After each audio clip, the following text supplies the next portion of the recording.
who's next? Yeah, who's next?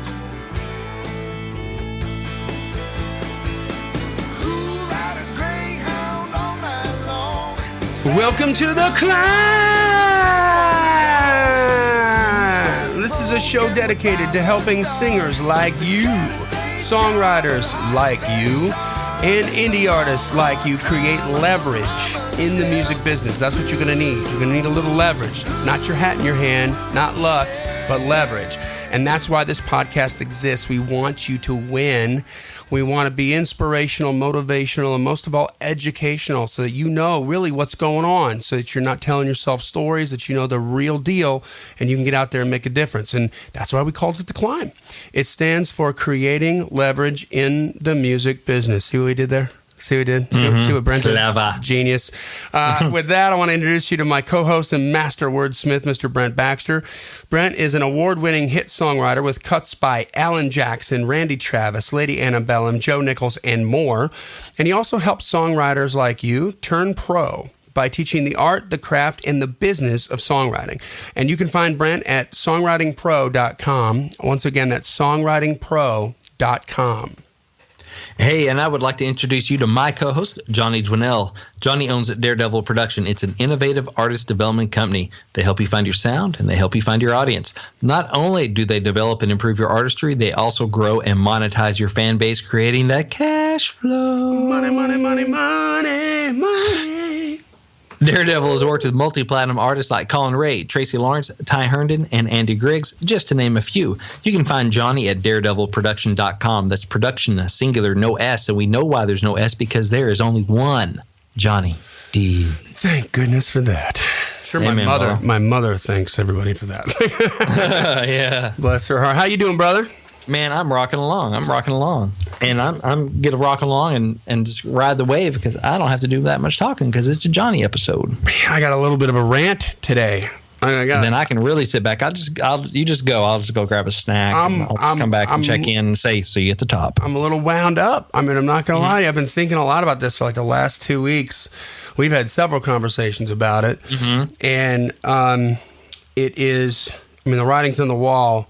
And it's about, it's really about your success in the music industry and how obvious it is that artists and record labels need to adapt.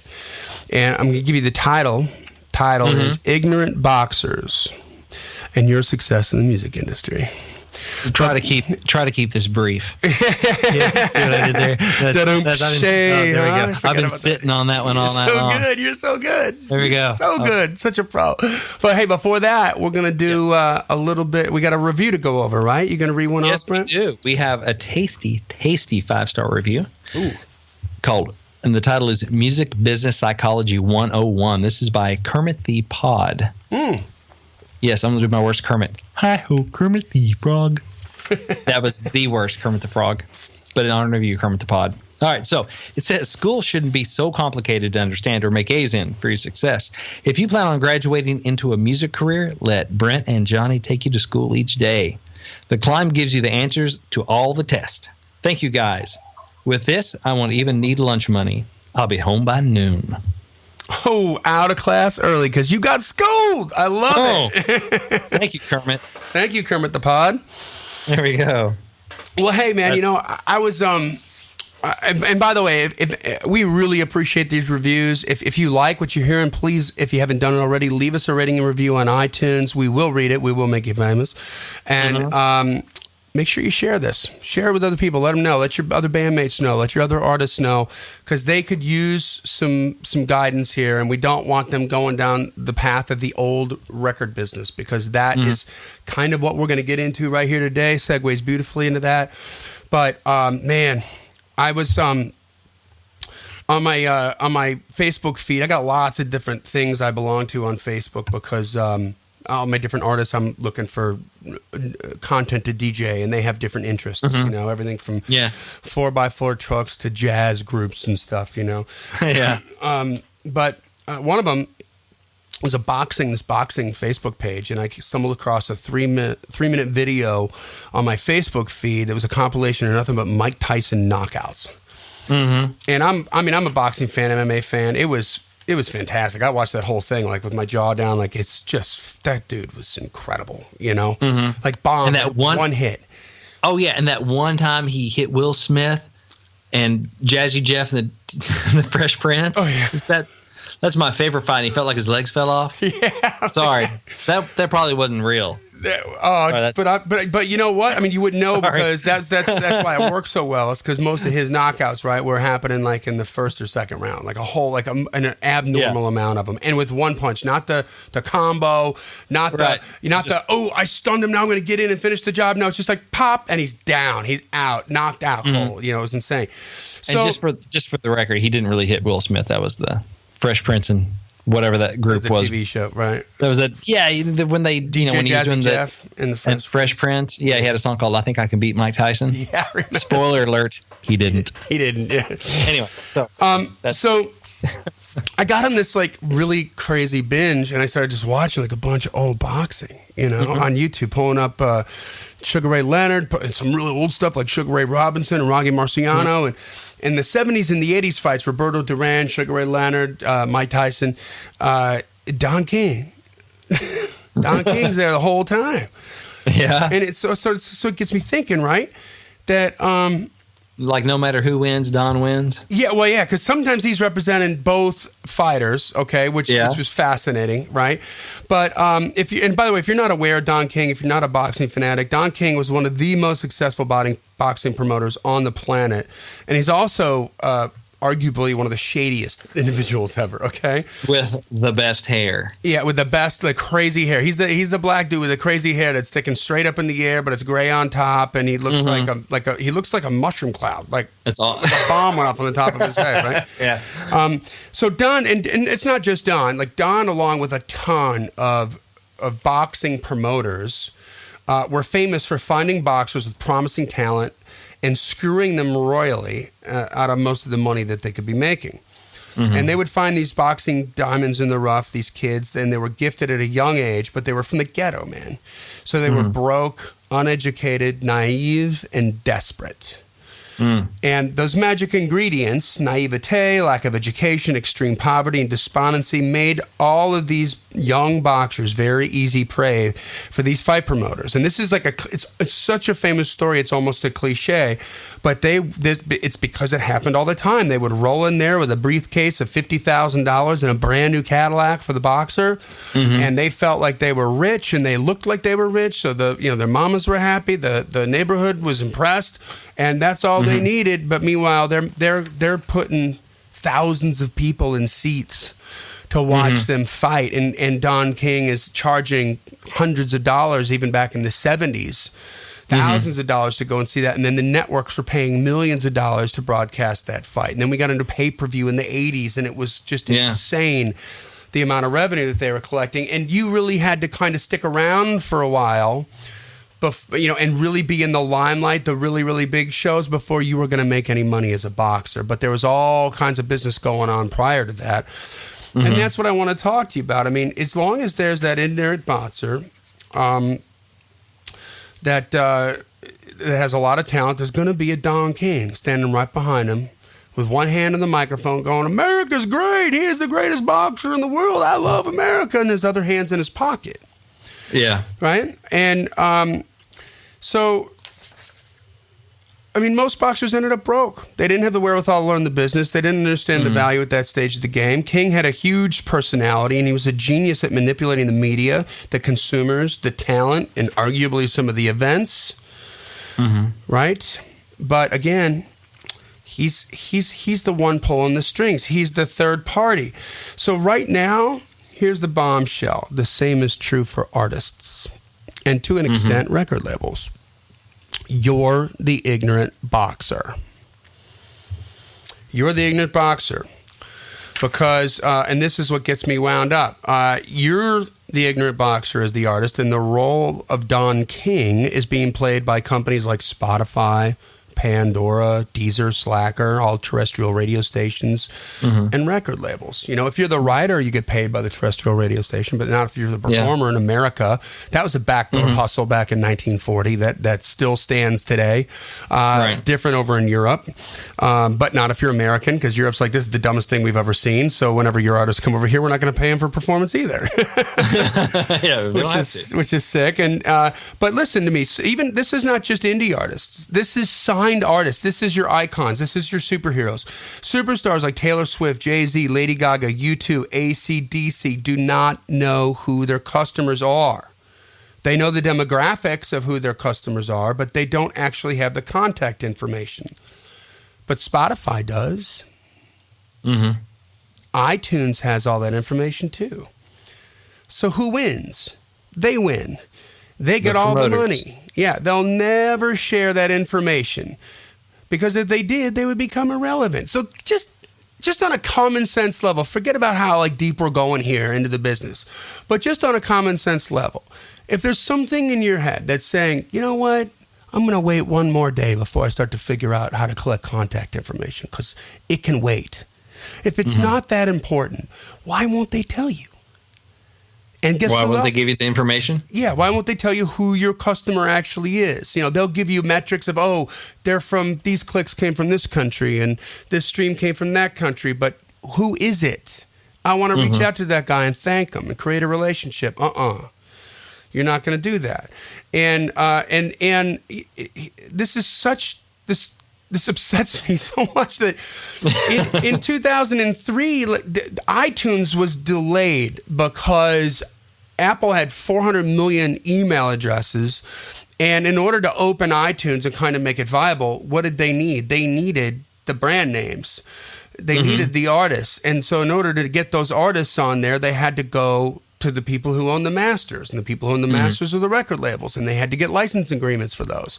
And the record labels held out for 18 months saying, we're not going to give you anything, which, by the way, stalled either the progress or the complete launch of iTunes, because they're like, we want to know who's buying. And Steve Jobs said, screw you. And finally, they just acquiesced and said, okay. And so he did screw them. And so he did screw him. Right. So in this situation, so that third-party company is going to be the record label for you. I mean, I promise you, if you're the ignorant boxer, if you're the ignorant artist, there, without an audience and a lot of talent, there is a crappy record deal waiting for you. Okay? And I'm upset at the record labels at why they don't understand that it's so easy to own it, and they don't own it, and they're making deals with Spotify. Like, record labels are in it with Spotify. How many stories have you heard on Facebook, on the news, about some guy with 1 million spins and he's got $2.50, enough to buy a cup of coffee, right? I was just out with a publishing friend of ours who told me that for every $600 he makes on spins, the record labels make $6,000. Now think about that. It makes sense that they have to be in on it with them, right? Because what is Spotify without the brand names? The only reason people are going there is to find music that they already know. Right. That they're already aware of, right? So they're going there. So Spotify's like, hey, we got this cool widget right over here. It's real slick. It's real shiny. It's really awesome like that. But we need you to come in. And the record label's like, well, what kind of deal can we work out? Because the record labels own the masters, and they're not going to let that go without getting something paid for it. But then who gets screwed? You do, the songwriter. You do, the artist. You get screwed because iTunes and Spotify and Pandora are doing what the record labels and what you, the artist, doesn't want to do. Collect the data. And they're collecting data. They're collecting subscriptions. Here's what they're doing. They're marketing. Spotify, iTunes, Pandora, all these companies are marketing like a modern day online business. But labels and artists are Luddites bitching about the glory days and the way it used to be. They're not adapting. And labels don't get it because it's never been done that way, and that's the only reason. Even though every other business is doing their business this way outside of the music industry, they just won't adapt. I mean, think about it. Amazon, Dell Computer, Apple Computer, your favorite grocery store, gas station, if you got a gas station card, restaurants. If restaurants ping your phone and let you know, hey, we've got specials going on. The airlines, if you got frequent flyer miles. The department stores, if you get emails from the department store that says, hey, we got this sale or that sale. This is permission marketing. This is the way the world is working right now for everybody. I know people that don't even go to the store hardly anymore, or at least not for, they go for perishable food, but they don't get toilet paper or paper towels or, that paper goods. They just, Amazon delivers. They have Amazon Prime. It's free shipping. They buy it at the same cost as the store, and it just shows up at their house. Yep. I mean... And Amazon goes, oh, you like this? You might like this too. We know everything you bought. We know what people that bought this other stuff that you bought also bought. So we can make recommendations. I mean, I know. we were talking with the publisher about like an artist, like some of the artists that, some of the female artists that are signed, that are great writers, that have a brand right now, that have been on TV, that have singles on the air, but they can't break through. They can't get into that closed club. And you know why? Because they're trying to do it one way and one way only, through the velvet rope of terrestrial radio. Yeah. Which is fine, and it's extremely powerful. It's losing its power, but it's still extremely powerful right now as we speak. If somebody says, I'm going to put your song on the radio, you're not going to say, no way, I've got a better idea. You're going to do it. But they don't have the audience, and they're not in touch with that audience, and they can't grow on it because they don't know who they are. So it's like darts in the dark every single time they come out with a new single.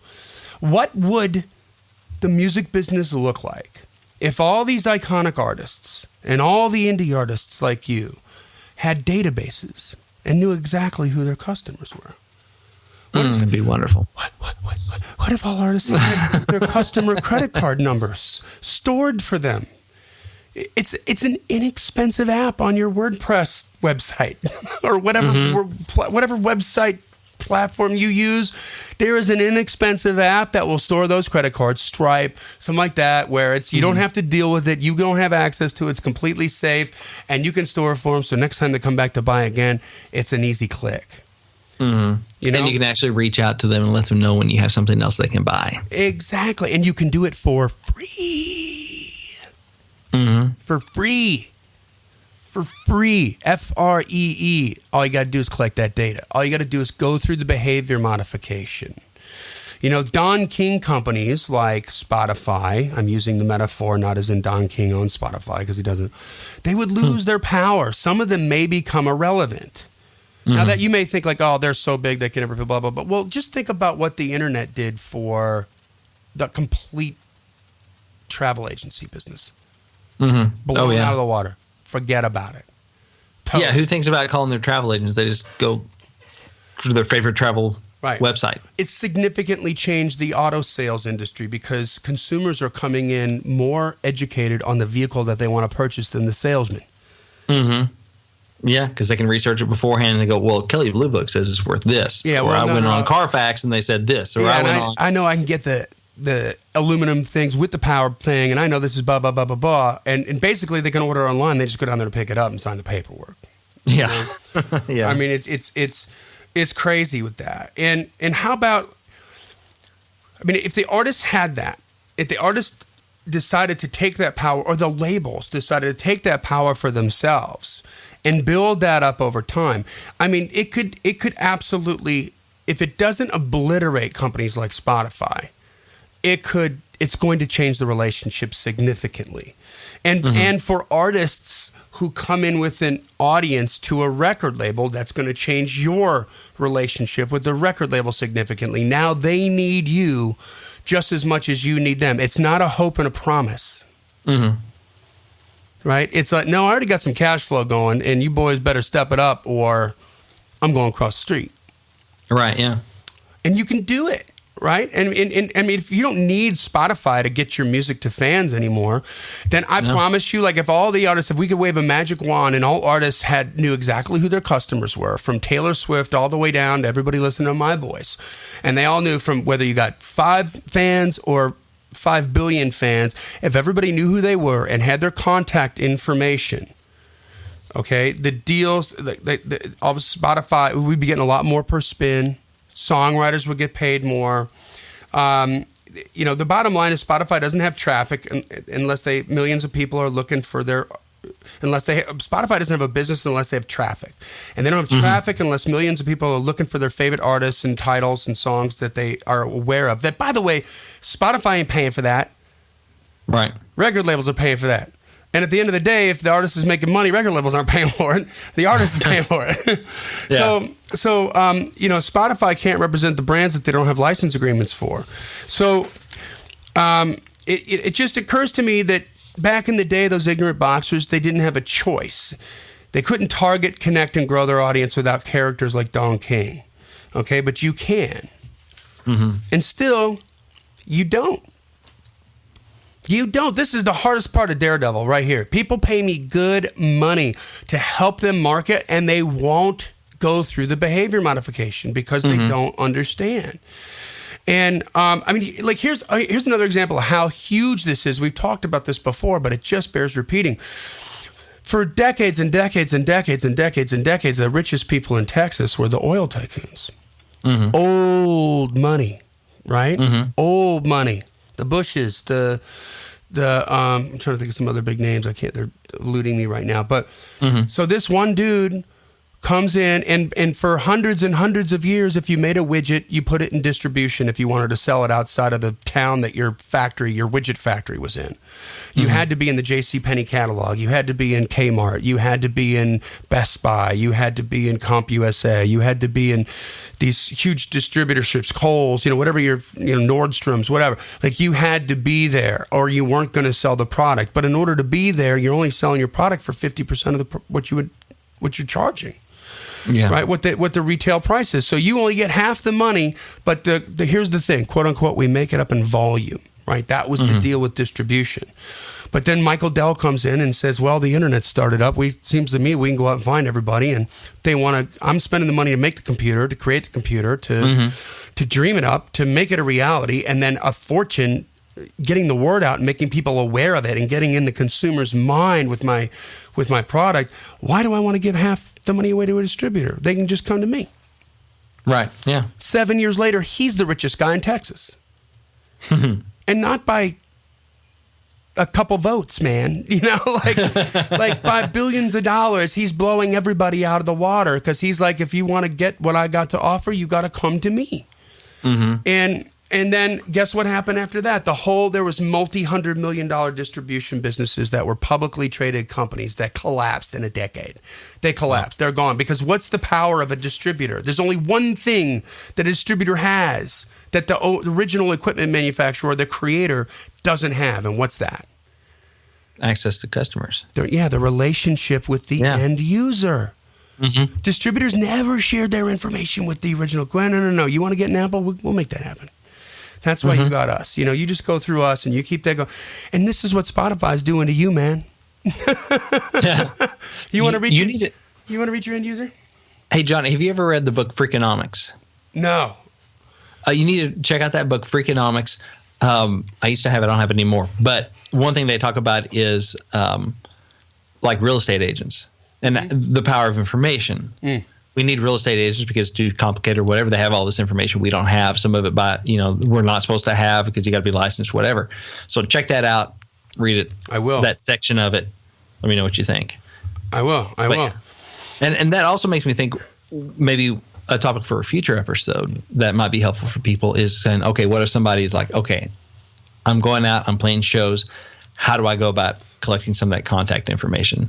I don't know if we've covered that yet. Haven't we covered that? If we haven't, then I'm an idiot. Then we got to do that. I'm not sure. Or maybe time for a refresher. But I think you're right. We need to look it up because I know we've done we're in episode 67, 68, something like that. So 68, yeah. 68, yeah. So maybe we've already covered it because it's been many moons. But if not, that'd be something too, just like some. I mean, we can help them out with the squeeze pages too. We can do that. They're inexpensive. We charge for them, but they're inexpensive. It's $150, and you'll have one that converts. And it's killer. And you just got to remember to do it. You got to remember to do it live. That's a whole other ballgame. Yeah, you got to remember to do it on your social media, everything. But here's the thing: you have the ability to connect directly with your audience, circumventing the proverbial Don Kings, circumventing Spotify. But you tell yourself, I don't have time. I don't understand social media. I hate marketing because I'm an artist. And for this reason, you suffer.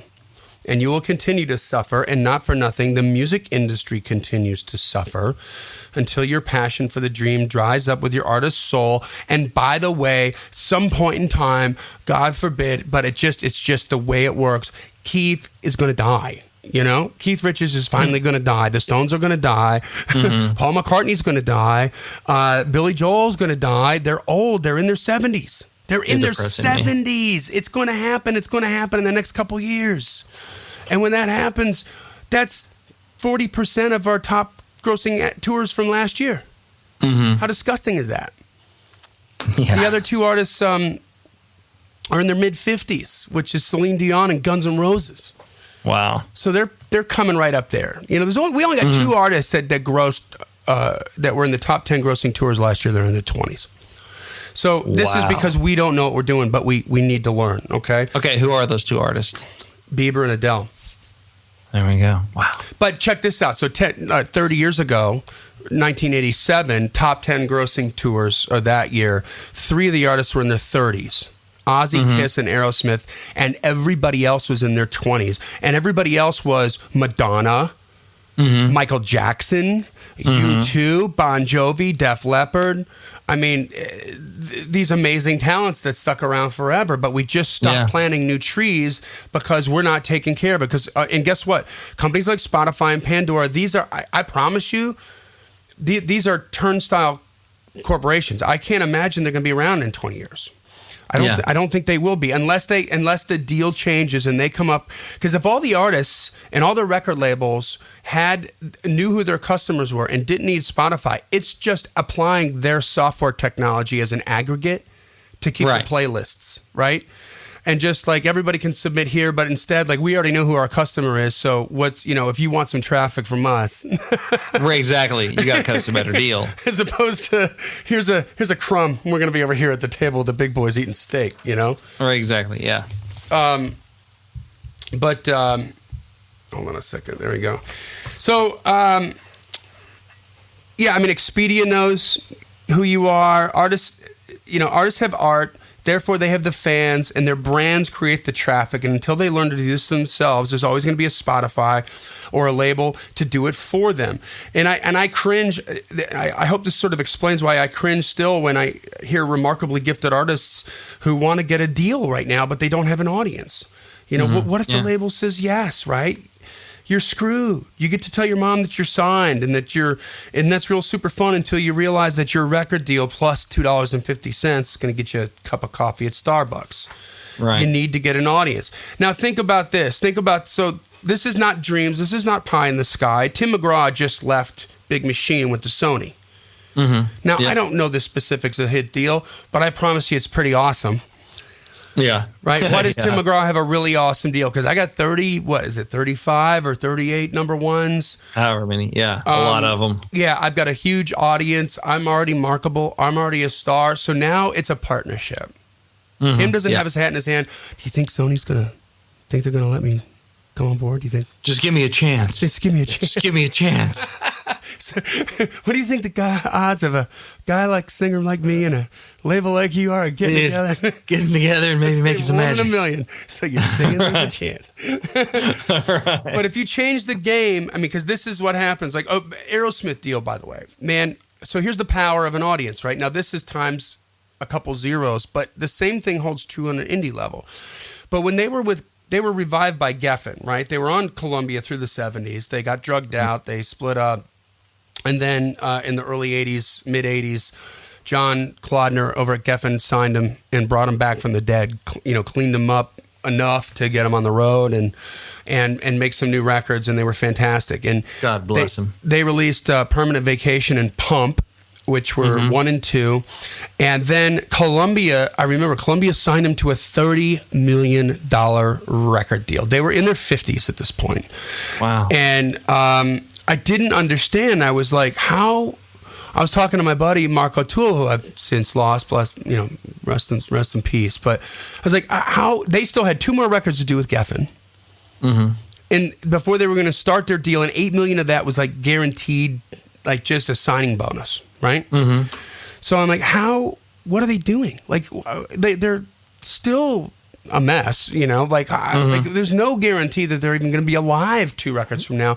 Why would they spend $30 million on them? And you know why? Because the catalog.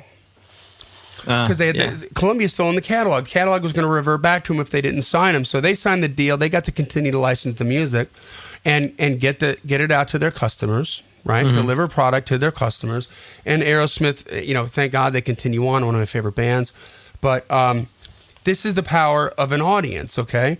And the relationships that you form with even your first-time managers and your independent labels as you start to climb up that ladder are going to be more like joint ventures. And less like you get to decide if I'm going to be a star or not. Yeah. I mean, today you don't need to be a superstar. You don't need to be rich and famous to come to the negotiating table with an audience. And assembling an audience means that you have power and influence in that deal instead of holding your hand in your hand and fingers together praying that your dream is going to come true, and this one guy in this one day, his dog didn't just die, and he's going to point his finger at you and say, you're going to get your chance. Yeah. And I mean, I've been preaching this forever at a Daredevil, but it's like, guys, you've got to adapt all the education that you need, the tools that you need, and the fans that you want to reach are easily accessible from the device that you're probably listening to my voice on right now. Mm-hmm. Most of it is free. Like this podcast. Some of it costs money, but most of you choose not to pay. And here's another funny thing. I was thinking about this. So I was walking scooter thinking about this. So many people are just buried in unimaginable debt from their student loans for an education that statistically most people don't use in the workplace. Yeah. Right. And here they're hemming and hawing over a couple $100 over some education that they are going to use. That's exactly relevant to them. Right. I mean, what are you saving if you're not gonna get the education that's actually gonna help you? How does that make sense? You said it in the last episode. If it was easy, everybody would be a hit songwriter, and if it was easy, everybody would be a rock star. But it's also not brain surgery. Mm-hmm. If you're willing to fail a few times, learn, work, and adapt. That's the biggest thing. Adapt. Yeah. Adapt. Stop thinking about it the old way and start thinking about how you do business with everybody else. Mm-hmm. Yeah. And if you persevere, you're going to connect to that audience and grow your fan base, and they'll lie down in traffic for you. They'll defend you. They'll support you. They'll create fan accounts on social media. They will love you, and that's a promise, and that's what you want, right? You want to be loved, and it's all right there at your fingertips, but you're currently letting, or you're planning to allow, the Don Kings, right? The Spotifys and the record labels take your money, or worse, deny you your dream. That's right. Because they can set you on a shelf. All because you say, I suck at marketing. Right. What kind of BS is that, man? Like, you suck at marketing because you refuse to take it seriously. That's the deal. Yeah. It's no wonder, and I'm always amazed by the ideas that my artists get because I got to do a lot of talking and a lot of work to get them into the mindset of, okay, this is how we're going to do this. And when they finally do it, they come up with really good ideas. They're creatives. Yeah, Bailey was 12 years old. She came up with 5 questions from Bales. Genius, genius. And she's on YouTube, and they would hit her up on social media with questions about her, and she would answer them and print out their handle, their Instagram handle or their Twitter handle, and show it to the screen like, hey, Razor Baxter, at Razor Baxter, thanks so much. My favorite color is blue. And then she would sing a song. I mean, and so people are watching that because they want to see if Bailey's going to mention their name. It brings the vanity factor. I mean, I didn't think of that. She thought of that. It's all about the fan. Goodness gracious, yeah. So there it is, guys. I mean, you have the power, and you have to stop. You have to stop wanting to give it to somebody else, because as long as you keep wanting to do that, there will be somebody there to do it, and you're not going to make the money. But if you come in, I mean, that's what we do here at Daredevil. We are trying. I've said this before. My dream is for that every one of our artists that comes through here gets offered some kind of a deal or gets approached, and then they're conflicted about it. It could be the right thing. Could be the right thing to do. I'm not saying that's a bad thing, but it's the way you come into it, you know? That moment when you met your significant other and, the chance meeting at a coffee shop, it could have been at 2:00 in the morning when you were at a bachelor party with all your buddies and you were housed, throwing up all over yourself, and she would not have liked you at all. Right. And you would not be with her. It's just about the moment. How's that first interaction going to go, you know? Right, yeah. So anyway, that's all I got to say about that. Awesome. Good stuff. You didn't rant nearly as much as you did on the phone the other day. Oh, I'm glad you got some of that out. I did. I seriously was venting to Brent on this. I was like, I gotta go. Okay, thanks, John. All right. Yeah, no, I hate that too. You're right. Tears me up inside. I just want you to win. That's why we're here. I want you guys to get it. When you get it, everything will come to you. I promise. So hey, listen, real quick. This brings us to the end of another killer C.L.I.M.B podcast. As always, if you don't already have it, I have a best-selling Twitter book, and you can learn the ins and outs of Twitter. It's the code that I wrote in that book to crack Twitter and grow your fan base by 1,000 fans. New people every single month is the same for Instagram. There's just a few little minor tweaks, so it's a good book to get. It's totally free at giftfromjohnny.com, JOHNNY. And also, if you're trying to make this behavior modification and make this change and get some of the technical tools that you need set up and get a little guidance on that, give us a call for consulting, or you can actually email me at info@daredevilproduction.com, and I'll be happy to sit down with you and consult and just look at every single social media account that you have, show you how to convert those into contacts, and give you some ideas on the kind of information that you need to be doling out to the contacts once you get them, to keep them on board, keep them subscribed, and keep them happy. There's an art to that too. It's a lot. It's stuff to learn, but you know what? I'm not a brain surgeon, man. I just do it. I just do it a lot, and I get better at it. Just like anything else. So. With that, guys, we'll say once again, we want you to win. We want you to be educated. We want you to know what's going on and become better artists and make a living in this industry. So keep on climbing. And we'll see you at the top.